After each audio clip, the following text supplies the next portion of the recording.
What's going on, everybody? My name is Ben and welcome back to the bench for another episode of our 1/48 scale Trumpeter MiG-23. Today we are jumping back into the aircraft and we're going to start getting some things assembled, like, for example, installation of the cockpit, and also a little bit of weathering still needs to be done on the top of the ejection seat. So want to get that finished up, glue all of that together, build up the main wheel bays, put on the engine, and throw on the air brakes. So let's just jump right in. Let's waste no time. Let's start working on some sub-assemblies and get this fuselage nicely glued together. All right, let's get this party started.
Okay, so we are back and the fuselage is nicely tacked up and we have everything glued. Unfortunately though, the fuselage doesn't fit as well as I would like. The cockpit dropped right into place though, lots of nice detail, that's perfectly fine, but the rest of it, we have a couple of areas that have some steps to them and I just could not get rid of them. But we're going to go ahead and let this cure up. We got it as good as we can get it, so now we're going to build up our wheelbase, and that is actually a very simple procedure. There's a couple of parts though to it. So we have our front and rear firewalls, we have our center section, then we have the top of the wheel bay, which then eventually all of that fits right down into the fuselage, glued in, and the landing gears will glue inside of that. And these have some very odd looking landing gears, and I've heard this is kind of one of the weak spots of this kit, that those gears are not really that strong and we have a very precarious assembly process. But we're going to go ahead and push on, see what we can do. Now, like I mentioned last episode, I do have all the intention of coming back here and adding in some wires, adding in some details here to the wheel bay because it's very prominent. You can see a lot of the detail already in there, and I think we could do with a little bit more. However, I don't know if I'm going to get to it today because I do want to get onto that swing wing mechanism that's built into the kit. I want to see what that looks like and get that eventually built up. But you can kind of get an idea how this goes in, just drops right down inside the fuselage, acts as a support for the fuselage so it doesn't kind of crunch together. So I think we're on the right track.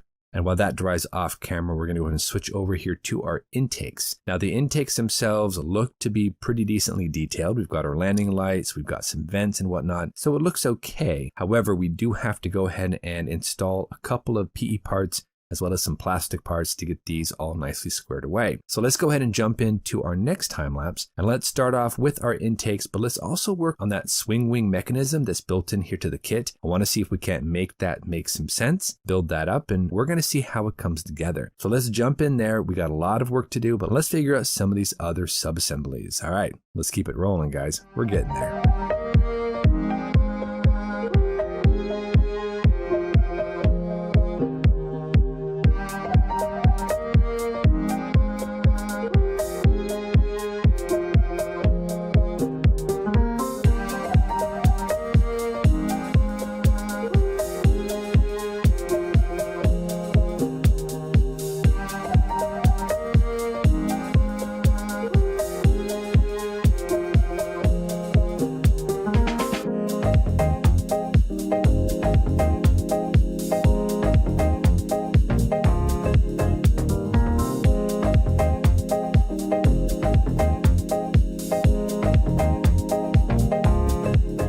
Alright guys, I just want to jump in real quick here and talk a little bit about the swing wing assembly. This thing is not ideal, to be honest. I went ahead and did a lot of part fitting and testing, and I was able to kind of figure out how it goes together. When you go ahead and kind of line everything up, place the lower portion here onto the wing, these things flop around like you wouldn't believe. I could not get these things to line up, stay strong, sturdy, and true. They tended to sag and they tended to fall open and close really easily. So I didn't like how that worked, but I was able to get them in there and install everything. So it is what it is, but we need to have a little bit of some assistance. So I'm going to go ahead and make some shims. We've got a couple of pieces of plastic card. We're going to glue those together, let those dry, and then I'm going to come back and I'll show you guys what we're going to do.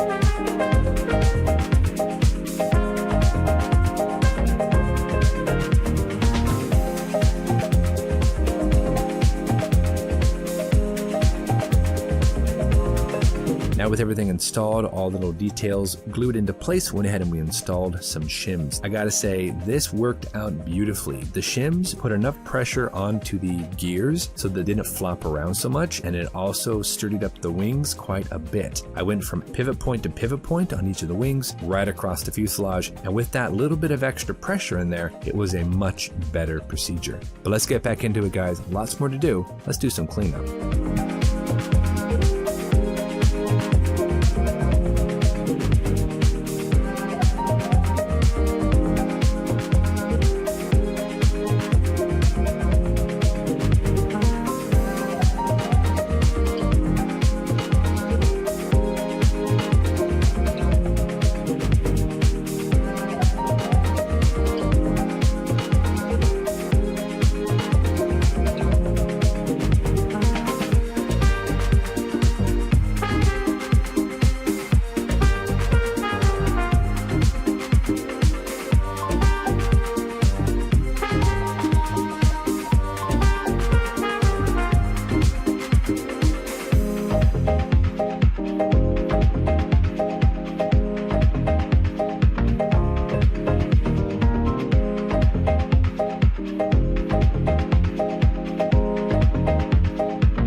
Alright everybody, we are back, and I intended on working here on the wheelbase, adding in some wires and whatnot, but we ran out of time. I don't have a lot of time to devote to this right yet, so we're going to move this to the next episode. I'm going to go ahead and study some reference photos, find some really good pictures, and then we'll be back and hopefully string in some more wires, make it look a little bit more detailed, and I think add a little extra life to an already decent looking area. We did go ahead and work on the intakes, and even though they do look okay, they are a little difficult to go ahead and install. They push into each other way too easily. There's nothing to support the back portion of that except for the fuselage. And speaking of the fuselage, those seam lines have been really persistent, especially around the very front nose area in front of the cockpit. We do have to come back in and clean that up even more, so that's going to be a bit more work. But the other seams right behind the cockpit and the undersurface of the aircraft, those have come together decently well. I did have to come in and take a couple of swipes with the jeweler file, with some sandpaper, even an X-Acto blade, but we have those nicely cleared up, and I think they look pretty decent. Now for the rear air brakes, I did have to come in and do a little bit of filling and then of course some sanding to get those to be a bit more flush to the fuselage. They do fit okay. They're not the greatest fit ever, but they fit decently well enough. And I was able to get in there and do a little bit of some filling with some Mr. Surfacer. A couple of swipes of the jeweler file, we were looking pretty decent, but I think a little bit more polishing here with some 5000 grit sandpaper, I think we'll be in the right ballpark. Not too bad. Fuselage is more or less ready for next episode.